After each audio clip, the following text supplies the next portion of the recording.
finally लोगोफोरनि सिप्रपा लाइटरुम कानेव माबा भिउ point ओरैबायदि भिउ नुगौमोन आरो खुवा खोबजोबदों लोगोफोर नङाबाथ' पापा दिनै सुइजारलेण्ड मिनि सुइजारलेण्ड नुगौमोन लोगोफोर स' लोगोफोर नै खुवायानो खुवा गेटखौ आं देखायदों लोगोफोर ना नै पुरा खुया गाइस नै अह मा जागोन दा र' लोगोफोर एसे सानदरलै नायबाय था भिडिअखौ र' नायबाय था लोगोफोर हाबबाय दै आदै मादै बाजै आगैमोन माने सासेयाव 20 टाकाल' अनलि 20 टाका बेनि उनाव भिउ ओमफ्राय मा भिउ नायगोन दा लोगोफोर नोंथांमोना दे बुं लोगोफोर इस आंसो देखायनांगोन नङा होमबा लोगोफोर दा नै भिउआ खुवा दिस इज खुवा रायजो जोमै रायजो लोगोफोर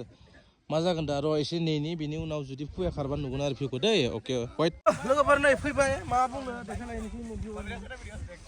गाइस मा जागोन दा लोगोफोर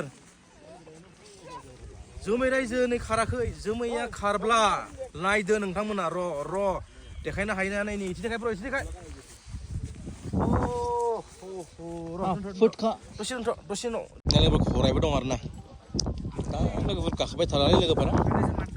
माने भिउ नेबाय थादों लोगोफोर भिउ मान मानसिनि लोगोफोर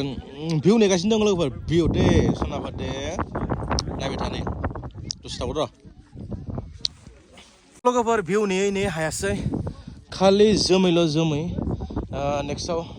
बेलेग भिडिअ बानायबावनोसै लोगोफोर पुरा जोमै लोगोफोर उपाय गैला लोगोफोर पुरा जोमै हाला आं बे भिडिअ देखायनो लोगोफोर दे दोनथ'बाय लोगोफोर नेक्स्ट भिडिअ दे अके